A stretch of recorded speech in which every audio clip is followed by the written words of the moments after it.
Welcome to DE Classified, a podcast showcasing the history of destroyer escorts. Each month, a member of the USS Slater's education crew will highlight a specific destroyer escort and share the stories of the sailors who served aboard these trim but deadly ships. This episode will discuss the USS CECIL J DOYLE and her rescue of members of the USS Indianapolis sinking in August 1945. This episode was written by Cassidy Griffin and presented by me, Giordano Romano. The CECIL J DOYLE, DE 368, was a John C. Butler-class destroyer escort. She was 306 feet long, 36 feet 7 inches wide, and had a displacement of 1,350 tons. She had a draft of 13 feet 4 inches and a top speed of 24 knots or 27.6 miles per hour, propelled by her 12,000 horsepower twin boilers and geared turbines. She was equipped with two 5-inch 38 caliber guns, 4 40mm guns, 10 20mm guns, 3 21-inch torpedo tubes, 1 Mark 10 Hedgehog projector, 8 Mark 6 depth charge projectors, and 2 Mark 9 depth charge racks. Her complement was 186 men, and she primarily served in the Pacific Theater during the last 6 months of the war. The ship is named after Cecil John Doyle, who was born in Marshall, Minnesota on August 10, 1920. He enlisted in the U.S. Marine Corps Reserve on March 26, 1941, and completed aviation training in Corpus Christi, Texas. On April 6, 1942, Doyle was appointed a second lieutenant, USMCR, and was attached to the Marine Fighting Squadron 121 in the Solomon Islands. During the Guadalcanal campaign, Doyle was noted for his extraordinary heroism before being declared missing in action on November 7, 1942. Posthumously, he was awarded the Navy Cross and was chosen to be the namesake of a destroyer escort. Doyle's destroyer escort was laid down on May 12, 1944 by the Consolidated Steel Corporation in Orange, Texas, and launched on July 1st, sponsored by his mother. The ship was commissioned on October 16th at the city docks in Orange, Texas, with Lieutenant Commander Douglas S. Crocker, DEVG, USNR, in command. 5 days later, around 0805, she sailed down the Sabine River into the Gulf of Mexico. During this journey, she fired batteries on all 40mm and 20mm guns and expended 24 plaster-loaded Hedgehogs during a full power run. From the Gulf of Mexico, she traveled to Galveston for her fitting-out period through early November. After refueling in Texas City, she sailed for Bermuda for her shakedown cruise on November 5, 1944, where she reported to Commander Task Group 23.1. Her time in Bermuda is notable, to say the least. She remained in Bermuda until the 16th, after which she got underway, and around 0634 to begin her escorting duties. However, 24 minutes after leaving port, she experienced a casualty to her number 1 engine. She attempted to clear the channel and drop anchor, but ended up running aground off Ireland Point, Bermuda at 0716. She damaged her starboard propeller and shaft, and at around 1000, 2 tugs freed the ship and moved her to the anchorage in Great Sound, Bermuda. The next day, at 0725, she attempted to leave Bermuda again, this time successfully. She arrived in Boston on November 21st and moored in the Navy Yard for repairs before entering dry dock on the 29th. On December 18th, she was launched from dry dock with a new skipper, Lieutenant Commander W. Graham Claytor Jr., DVG, USNR. Claytor was born on March 14, 1912, in Roanoke, Virginia. He graduated from the University of Virginia in 1933, then Harvard Law School in 1936, before moving to Washington, D.C. as an attorney. In 1940, at the age of 28, Claytor attempted to join the Navy, but was rejected as being too old. He was later able to join based on his experience in sports boating. He captained a subchaser, then another destroyer escort, before finally being assigned to the CECIL J DOYLE in 1944. Among the crew, Claytor was well liked and considered personable. The captain also worked on beefing up the existing equipment aboard the ship with supplies from shore or other ships. In an interesting twist of fate, Claytor was related to the captain of the USS Indianapolis, Charles B. McVay III, through marriage. Through Christmas 1944, Cecil J. Doyle continued repairs and post-shakedown availability in Boston. On December 26th, she completed her dock and sea trials, and on the 28th, completed another full power run and a structural depth charge practice. Then, on the 29th, she once again was underway to Bermuda. On New Year's Eve, Doyle arrived in Bermuda and rejoined Commander Task Group 23.1. For the next 2 weeks, she completed 17 different exercises for training, including anti-submarine attack exercises with a 1928 Italian submarine, night illumination and night screening, exercises in passing mail and towing with another destroyer escort, the Albert T. Harris, DE-447, fueling at sea exercises with the oiler Chihuahua, AO-68, and shore bombardment exercises. Nearing the end of this second shakedown, the destroyer escort was underway on January 19, 1945, with the USS Biven, DE-536, for Special Aircraft Rescue Patrol, and was tasked with plane guarding flights carrying Yalta-bound officials. The next day, the ship parted from Biven upon reaching station at 34 degrees 10 minutes north, 68 degrees 15 minutes west. At station, Doyle steamed on various courses until relieved by the Coast Guard manned frigate Moberly, PF-63, on January 21st at 22:50. Following more exercises with the submarine rescue vessel Escape, ARS-6, the DE underwent a departure inspection conducted by the commander of the DD-DE shakedown groups on January 25th. 5 days later, Doyle was underway again to meet convoy UC-53B and the British escort aircraft carrier HMS Renee. During this journey, Doyle encountered squalls of snow and sleet that reduced visibility to 500 yards in a storm rating an 8 on the Beaufort wind force scale. An 8 is described as wind gusts from 34 to 40 knots, or 39 to 46 miles per hour, and waves up to 18 to 25 feet high. On the last day of January, the ship made radio contact with commander of Task Unit 61.1.2 at 0800 before detaching with Renee to the Canal Zone, which she successfully crossed on February 6th. After refueling in Balboa, Panama, the Doyle met again with the British charge on February 7th around 1700 hours and set course for San Diego. On February 15th, she departed from Renee in San Diego, where she was to refuel, take on supplies, and undergo repairs, before leaving on the 19th for Oahu, Hawaii. On the way to Hawaii, the Doyle conducted gunnery practice before being dispatched on February 24th to search for an enemy submarine around 28 degrees 27 minutes north, 144 degrees 46 minutes west. The ship arrived in the area later that day around 1450. She continued her search before reporting negative results on the 25th and proceeding towards Oahu. From Oahu, the Doyle traveled to Pearl Harbor, arriving on February 28th, then onto Eniwetok. She arrived in the South Pacific to join the Marshall's Gilbert Patrol and Escort Group on March 28th. Here, she was responsible for escorting ships to Guam and Ulithi. In April of 1945, the Doyle was stationed in Apra Harbor when the USS Indianapolis arrived for a stopover. The Indy had been struck by a kamikaze and was heading to San Francisco for repairs. Captain McVeigh asked Captain Slater to join him for lunch and suggested Slater bring along the fire control petty officer.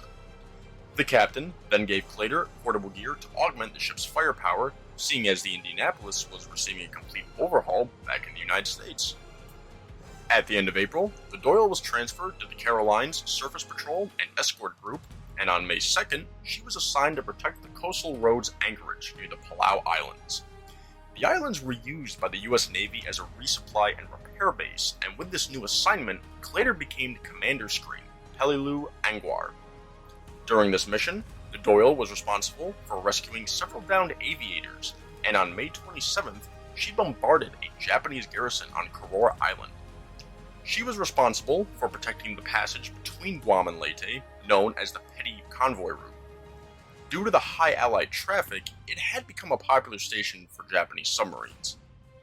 In addition to the Doyle, the line was patrolled by the USS Ringness, APD-100, Register, APD-92, Bassett, APD-73, Dulifo, DE-423, French, DE-367, Cockrell, DE-398, Ralph Talbot, DD-390, Aylwin, DD-355, and Helm, DD-388, with support from the Naval Air Base on Peleliu.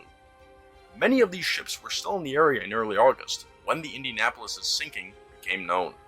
The USS Indianapolis was a heavy cruiser built in 1930 and was considered a ship of state, having been used for diplomatic missions since her commissioning. She was 610 feet long, with a top speed of 32.7 knots or 37.6 miles per hour, propelled by 4 Parsons reduction steam turbines. For armament after her repair in San Francisco, she had 9 8-inch guns, 8 5-inch guns, 2 3-pounder 47mm guns, 6 quad 40mm guns, and 19 single 20mm guns. She was designed to have a complement of 952 sailors, but was able to hold 1,269 during the war. She also had the ability to carry 3 float planes and 2 amidship catapults, though the starboard catapult was removed in 1945. During the war, she led a fleet of bombardment ships in the Pacific. Despite her size, she only had a displacement of 9,950 long tons, just under an international agreement from 1921 limiting ships to remain under 10,000 tons displaced. This limit meant that extra protection in the form of blisters was not installed. On March 31st, 1945, the Indianapolis was struck by a kamikaze, forcing her to return to San Francisco for repairs. In July 1945, she was ready to return to the Pacific with Captain Charles B. McVay III in command. While in harbor, she was tasked with a secret mission from President Truman: transport the atomic cores for Fat Man and Little Boy to Tinian, near Guam. The mission was of the utmost importance, and all leave was cancelled. The cargo, consisting of a large black box and 2 smaller black cylinders, was loaded, with 2 artillery army officers present and had a 24-hour Marine Guard. The cargo was stored in the port hangar and was almost too heavy for the onboard crane to move. The ship left California on July 15th and set the speed record for her trip to Pearl Harbor. They were not in port long, just long enough to resupply and refuel before setting off for Tinian, arriving on July 26th, breaking another record.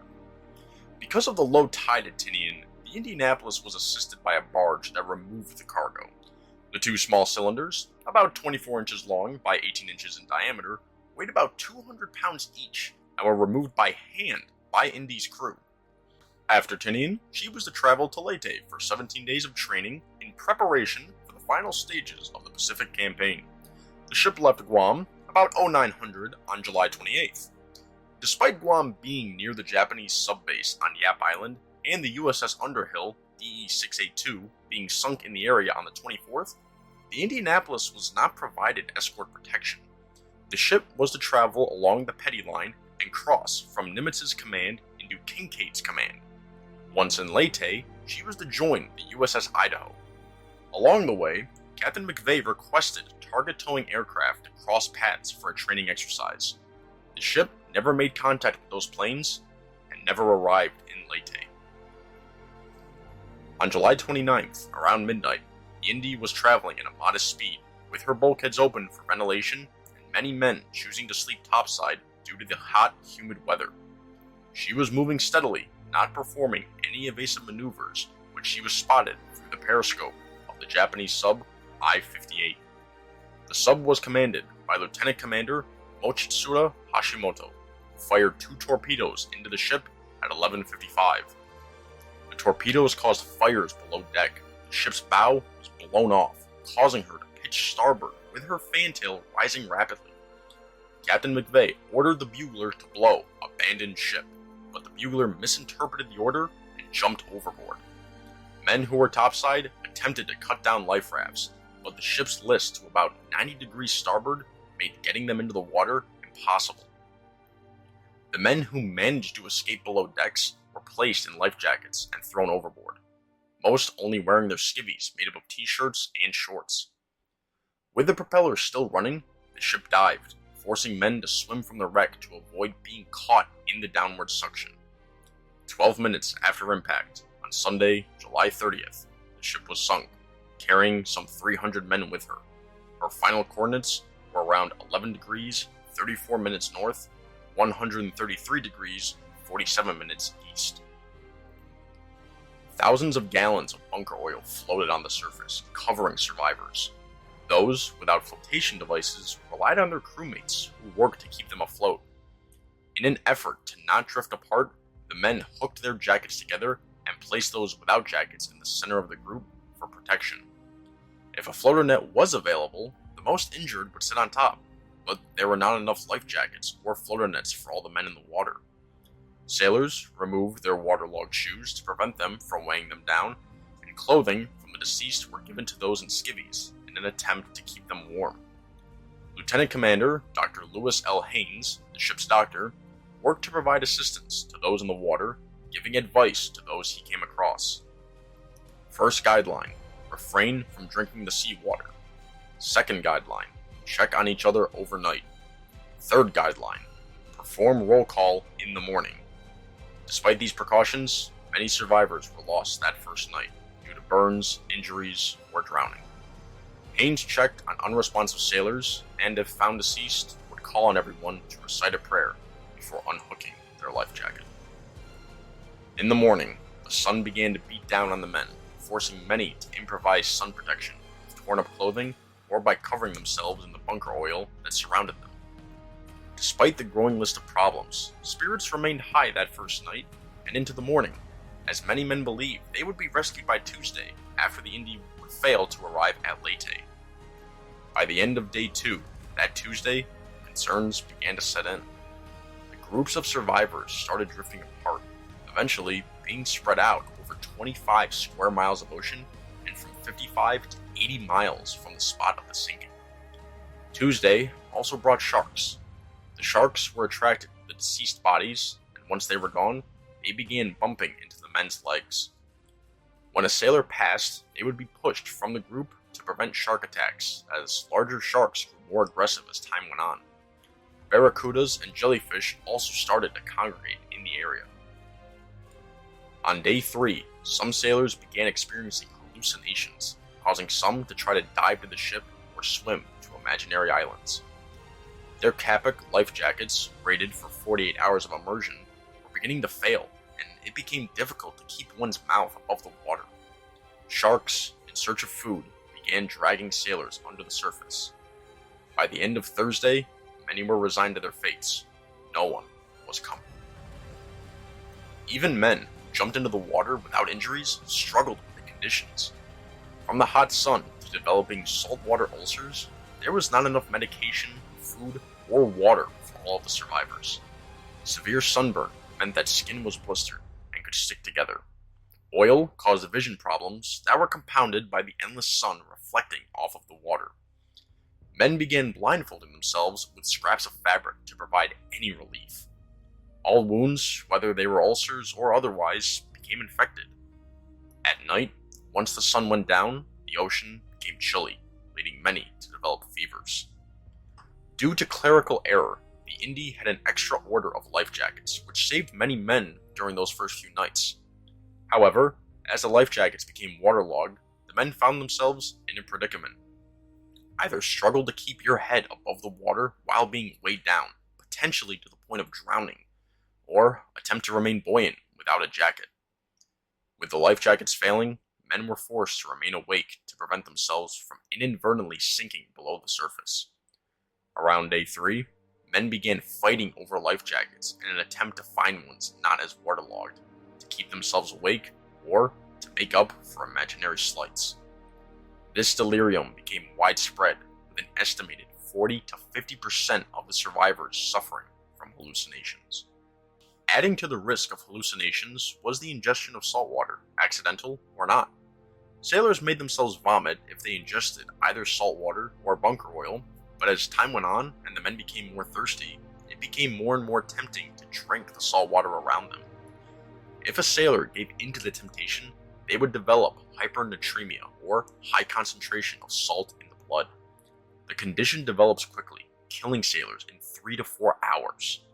After an hour of drinking salt water, the men would begin to mumble and thrash about. They would hallucinate, and many began to drink more and more water to conquer their growing thirst and stop the stomach pangs. Their tongues would begin to swell, and many choked or had seizures, killing them. There were 1,197 men aboard the Indy on the night of the attack. Over 800 men managed to abandon ship before the ship sank beneath the water. 5 nights later, the number of survivors had dropped to 316 men. Because of this massive loss of life, the USS Indianapolis sinking is considered to be the greatest disaster in the history of the US Navy. The sailors in the water reported that planes flew overhead consistently for the 5 days, but it was not until August 2nd that the men were discovered. Lieutenant Junior Grade Wilbur C. Gwynn was testing a new trailing radio aerial aboard his PV Ventura. The aerial antenna snapped due to the wind, prompting Gwynn to transfer control to his co-pilot and head aft to assist his crew. Gwynn pulled up the antenna and attached a rubber hose in the hopes of weighing the antenna down when he noticed oil in the water. Oil was usually a sign of a submarine charging its batteries as they pump out the ballast tanks to rise to the surface. However, upon closer inspection, this was no sub. The oil was heavier and in a much greater quantity. Gwynn retook control and descended. He was astonished to see men frantically waving their arms. Gwynn and his crew dropped all their life jackets, an emergency raft, and a waterproof radio called a Gibson Girl. However, due to low fuel, they could not stay in the area much longer. Later, Gwynn recalls that at this time, he was not under the impression that a major US ship had sunk, and believed the men were from ditched B-29s returning from a raid on Japan. Still, the Ventura's crew radioed that there were ducks on the pond as an urgent message at 11:25. This message was decoded by Lieutenant Commander George C. Atterbury, who immediately made plans to relieve Gwynn and send more planes to the area. Atterbury directed his men on Peleliu to grab supplies and prepare their PV Venturas and amphibious PBYs, also known as Catalina flying boats. Atterbury took off at 12:25 and continued to communicate with Gwynn, who radioed there were more pockets of survivors. Lieutenant R. Adrian Marks was one of the men under Atterbury. His crew left Peleliu around 12:42 in a PBY Dumbo for the hour and 50-minute trip. After receiving more messages about more survivors, Marks made visual with Atterbury before 1600 and planned to concentrate supplies around the bigger pockets, dropping rafts, ration kits, and life jackets.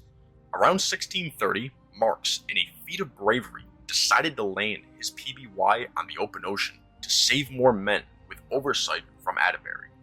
Despite fighting 12-foot waves and taking hull damage from the landing, Marks and his crew set out to rescue the most seriously wounded. They managed to take on board 56 men, with some lashed to the wings to prevent them from sliding back into the water. The PBY was damaged beyond repair. Other crews and pilots over radio and in person gave information about survivors to those on Leyte in the air facility.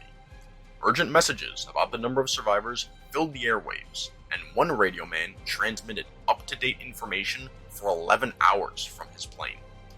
In preparation for naval ships, aircrafts began marking water with smoke and dyes to aid rescue. Overall, up to 36 26-foot lifeboats were dropped from the fuselages of B-17 air-sea rescue planes, and after the end of the war, air medals from the USAAF were awarded to these air crews, including Gwynn's and Marks, for their effort in the rescue operation.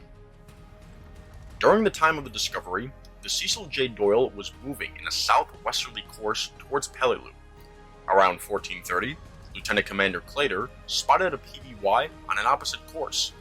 He messaged the plane on voice radio and discovered the pilot was Marks, his Indiana lawyer acquaintance. Marks reported the men in the water and told Slater he would likely receive orders to head to the site about 200 miles ahead.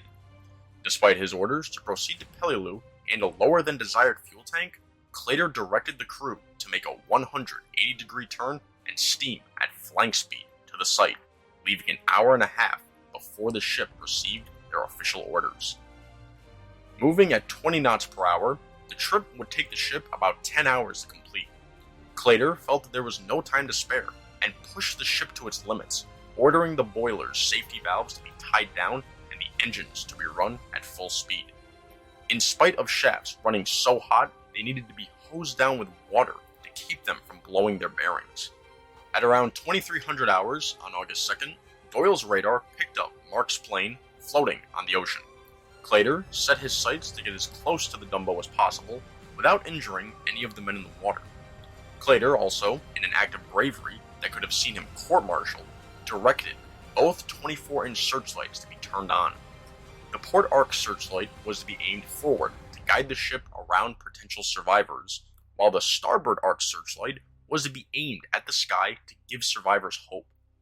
Men in the water reported seeing the ship's lights around 23:15, some as far as 60 miles away. One survivor, Joe Kaselica, said, "When I first saw those beams light low and far on the horizon, I thought I had died and was going to go to leave on one of those beams. Then I realized it must be a ship. If we could just hang on for another night, we might make it. We must not sleep. We must keep our faces out of the water for one more night."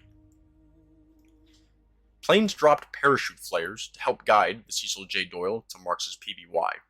The ship officially arrived at the scene at 00:15 on August 3rd, 5 nights after the sinking of the Indianapolis. The Doyle was the first ship there, followed shortly by the USS Dufillo and the USS Bassett.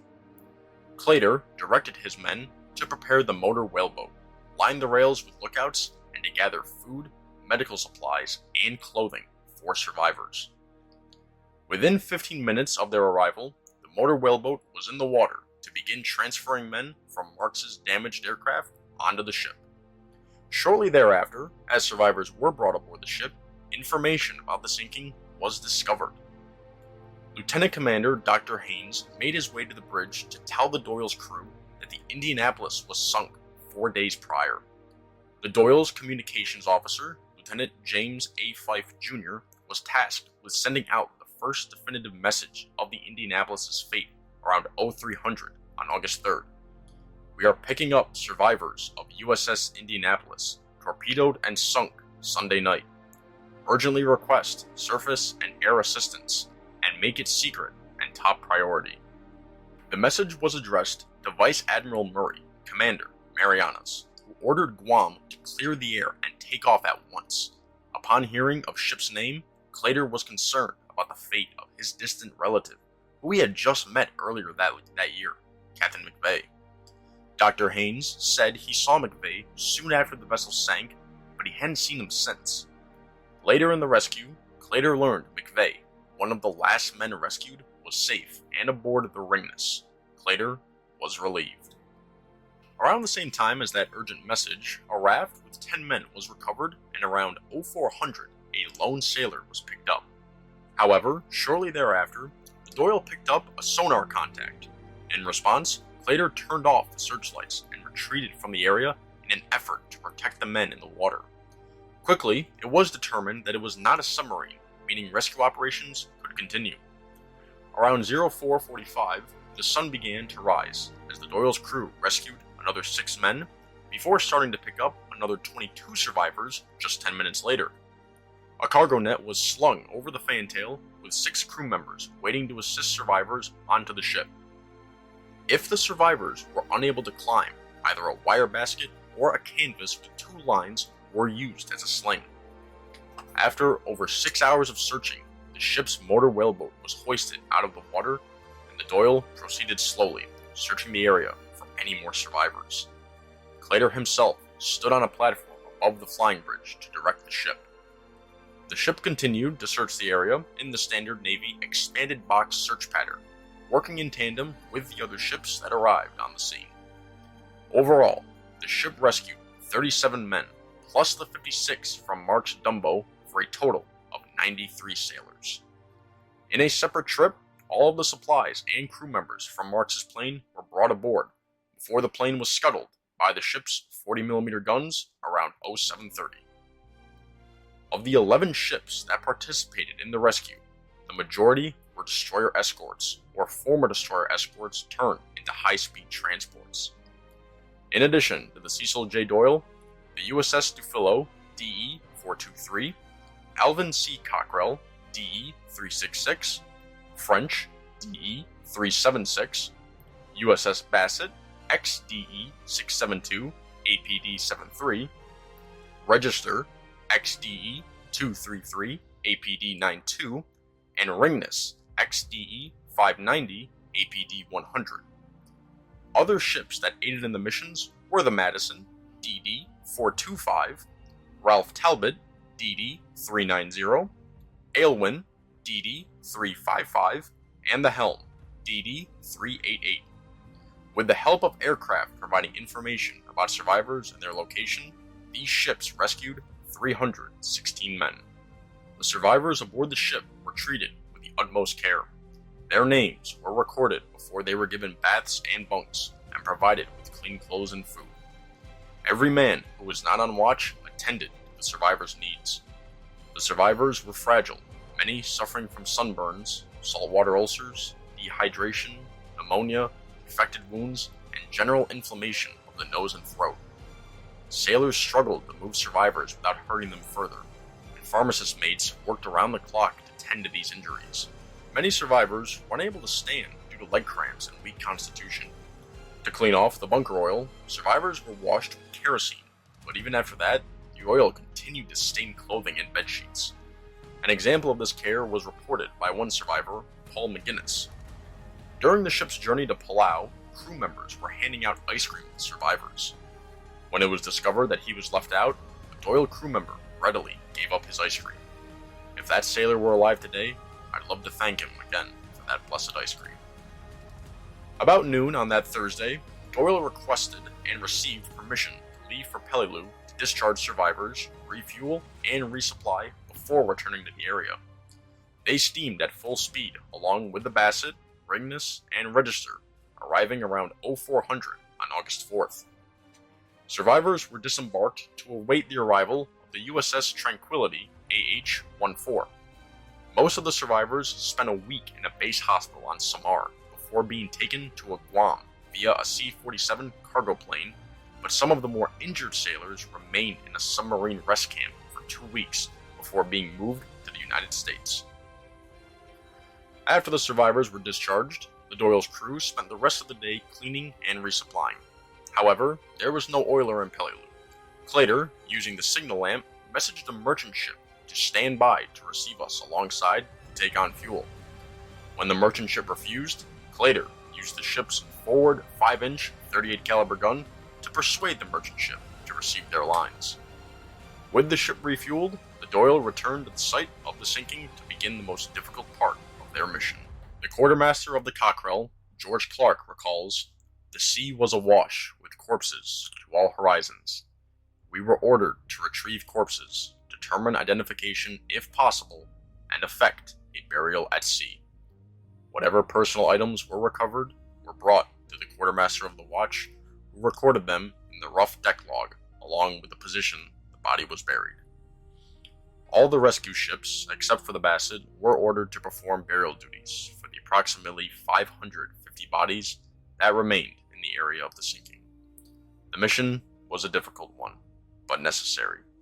The sea had to be cleared of debris to prevent constant spotting of the same shipwreck. Once again, with assistance from aircrafts from Peleliu, the ships set off to recover and bury the bodies of their fellow sailors. Information about the burial details were difficult to obtain, with many sailors refusing to talk about this aspect of the mission. Most information going forward comes from the deck logs from the Cecil J. Doyle and general burial at sea practices. On Monday, August 6th, 2 unidentified bodies and 9 deceased crew members were recovered and buried near 11 degrees, 31 minutes north, 132 degrees, 24 minutes east. On the 7th, the ship widened its search with the French and recovered 5 unidentified bodies.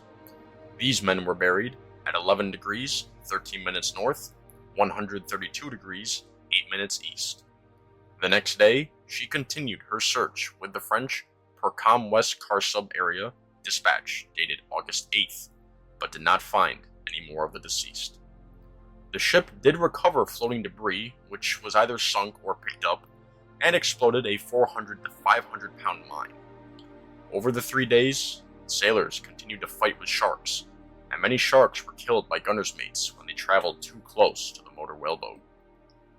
In the motor whaleboat, 1 to 2 bodies could be recovered at a time, and up to 6 could be placed on the deck to be identified. Many of the deceased were missing body parts. Because so few had wallets or dog tags, identification was completed using birthmarks, tattoos, scars, and dental records. Some were never identified, but all were committed to the deep with a prayer and honor. Sea burials are similar to most Christian burials. There is a small vigil made up of sailors, the commanding officer, or a chaplain says a few words in honor of the deceased, and the sailors recite a prayer.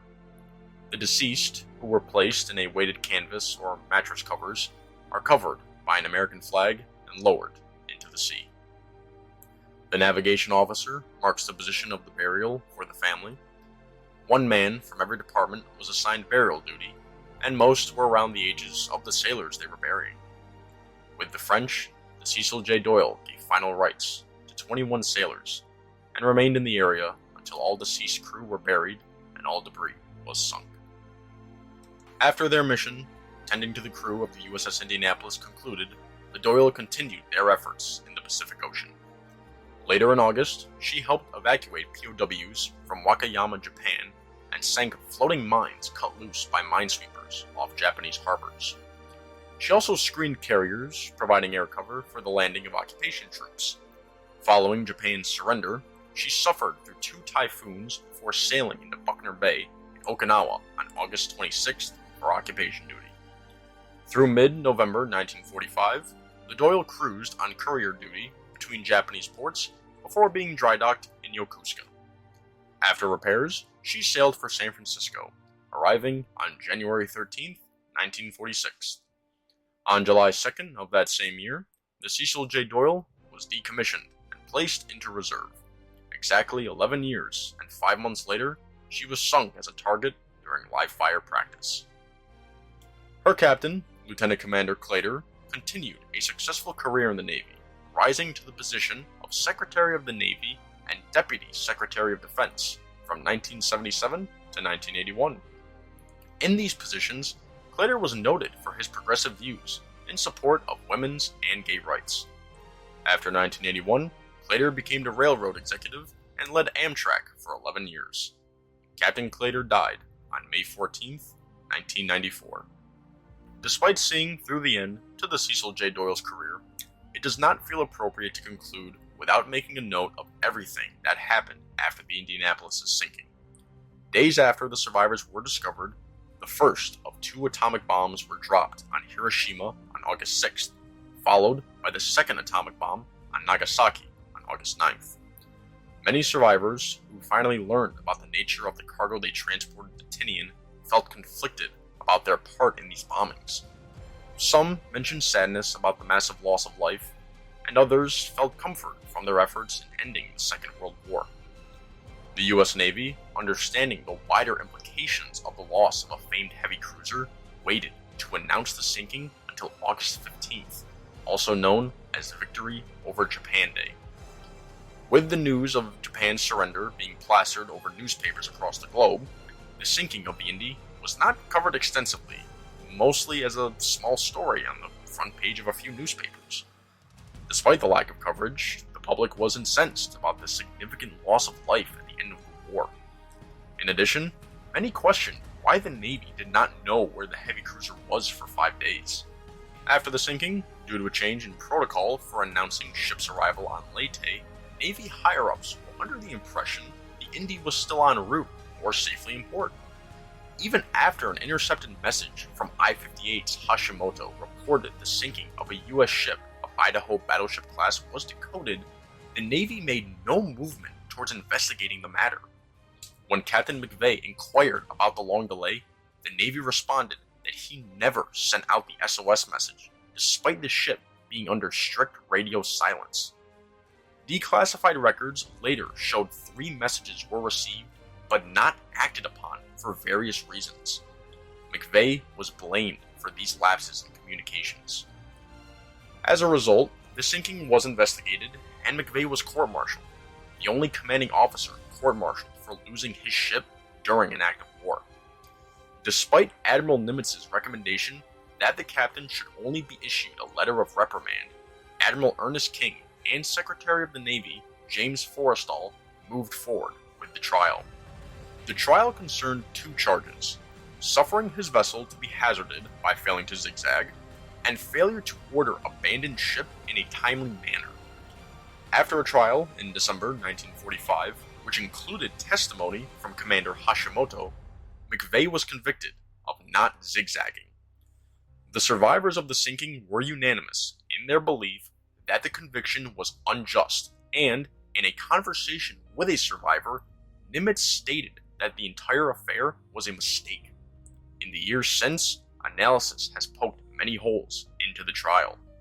Due to the nature of the Indy's secret mission and gaps in intelligence, Captain McVeigh was not informed about potential enemy submarines along the Petty route, despite the route's proximity to Yap Island, a known Japanese subbase, and the sinking of the USS Underhill 6 days prior.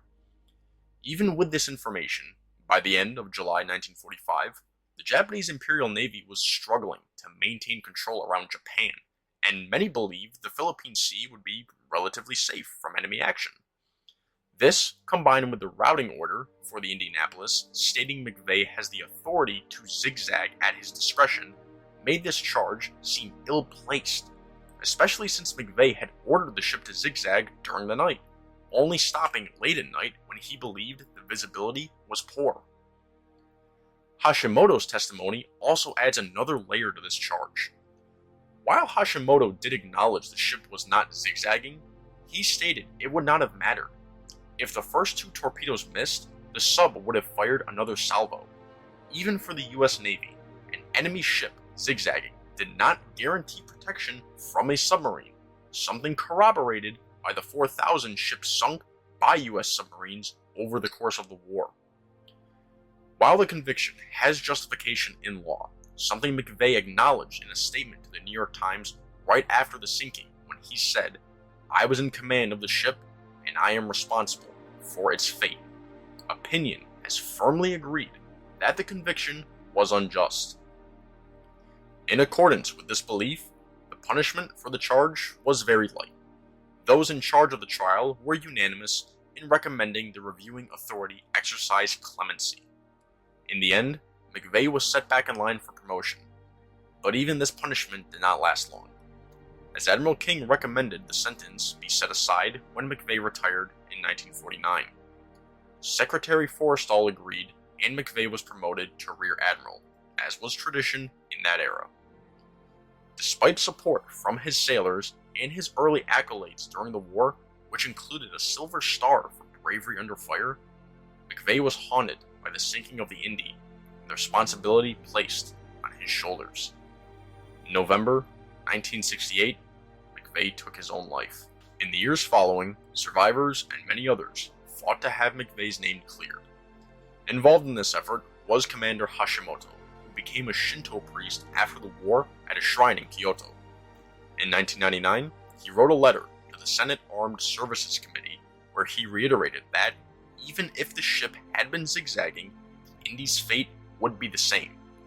He also noted, "Our peoples have forgiven each other for that terrible war and its consequences. Perhaps it is time your peoples forgave Captain McVeigh for the humiliation of his unjust conviction." This letter, combined with the continued push from survivors to exonerate Captain McVeigh, resulted in a resolution being passed by Congress and signed by President Clinton in late 2000. Under the direction of the newly appointed Secretary of the Navy, George England, Captain William J. Toddy, the former commanding officer of the submarine named in the Indianapolis' honor, the exoneration language was added into McVeigh's service record in May 2001. The bravery exhibited by the USS Cecil J. Doyle and the other ships involved in the rescue efforts is indicative of the bravery shown by sailors across the US Navy during World War II. Despite the tragedy of the Indianapolis, the rescue operations show the best of the Navy, and the ships should be remembered for their dedication to saving survivors and burying the deceased. All destroyer escorts have a story, and DE Classified is committed to sharing those stories in memory of these sailors and the countless lives they saved. Thank you for listening to DE Classified. This podcast is brought to you by the Destroyer Escort Historical Museum aboard USS Slater. You can find a transcript of this episode, accompanying photos, and a bibliography at ussslater.org/DEClassified. We hope to see you next month when we cover in a special podcast the life of Frank Slater and his actions aboard the USS San Francisco in November 1942.